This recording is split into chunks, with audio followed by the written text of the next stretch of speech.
so yeah, back in August, I played here, and my rule of thumb since I was 18 is if I'm 3.5 hours, 4 hours away from home, radius of my home, I drive home because I can't afford hotels, you know.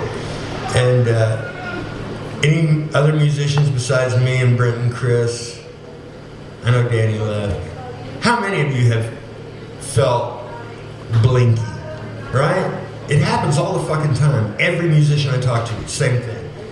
And the thing that I lost track of is somewhere along the way, I became 50 years old. And blinky turns into sleep really quick. And my 16-year-old was flying in from Berkeley, and I wanted to be at the airport to pick him up. So I was gonna hell or high water, and I thought, my last conscious thought was, man, I'm feeling a little blinky. I probably ought to pull over and get some sleep. My next thought was my eyes popping open as I hit the concrete retaining wall at, the DPS officer said, probably about 80, 85 miles an hour. And so this happened in between Gerald and Lorena, which for those of you who live in Dallas and probably don't go to Austin, that it's a more effective soper than Quaaludes, that whole stretch from Waco on. How many times, man? I mean, you've probably actually slept as you were driving, you know, catch a little nap, because it's straight, who cares? You just, you know. So anyway, it's 4 in the morning, it's not a lot of traffic, and my car is still halfway on the freeway, and I think, fuck, I gotta get out of here. And all my gear had slid forward, and so the driver's side I couldn't get out. And so I started to push my gear back, and this almost cartoonish gout of blood came out of my mouth. And I went, oh fuck. And I thought, you are always talking about what a tough guy you are. Okay, little girl, let's find out. And so I pushed all the shit out of the way, screaming the whole way, and I crawled out of the car, and I went to the nearest thing that I could lean against, which was a barbed wire fence, because you're in Gerald. And it took 30 minutes for somebody to drive by and find me, right? And it was a DPS officer. And so he comes over, and I'm in shock on my feet, blood pouring down the front of my shirt. And this tells you all you need to know about me. He touches me on the shoulder, and I snap out of it, and the first words out of my mouth are, "It's not as bad as it looks." And then the second words out of my mouth were, "Holy shit, my guitar's still in the car, go get it."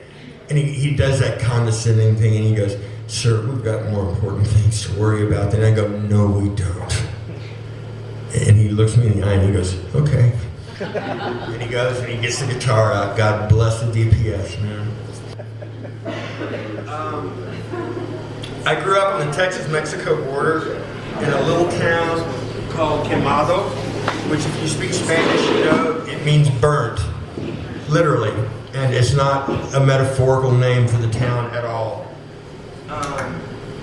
It's like regularly be 117, you know, cows burst into flame. Dad, the cow's on fire. Guess we're having barbecue again.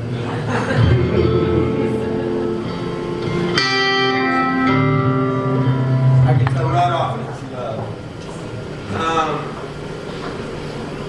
I never thought I'd hear that come out of mine.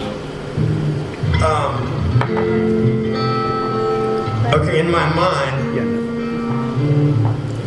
which is admittedly a cramped and dangerous place, I hear this song as being sort of like a Beach Boys song.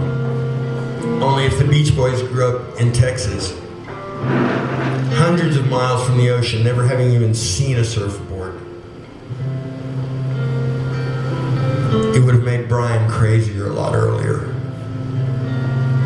It's the end of the summer. They're burning off the cane. The bulls all bunched up by the fence, thinking clouds of smoke mean rain. I got a feeling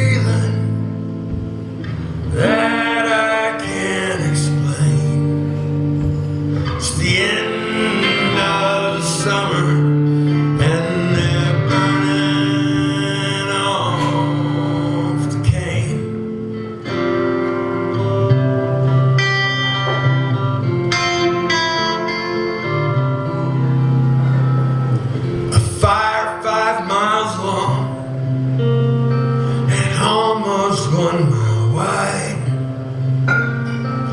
burns all the way from Miller's Bluff down to the U.S. side.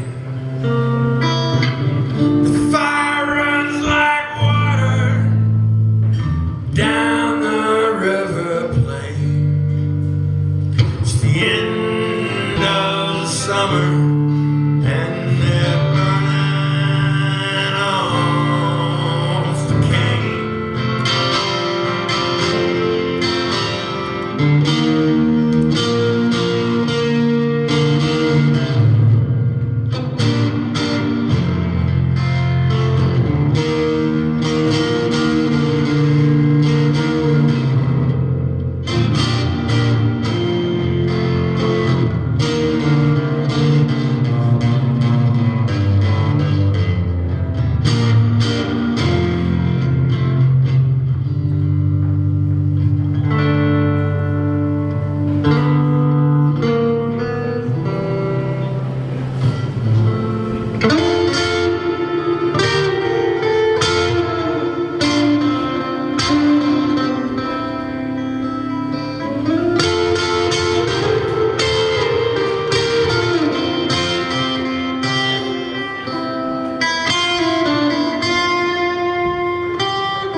If hell had a river,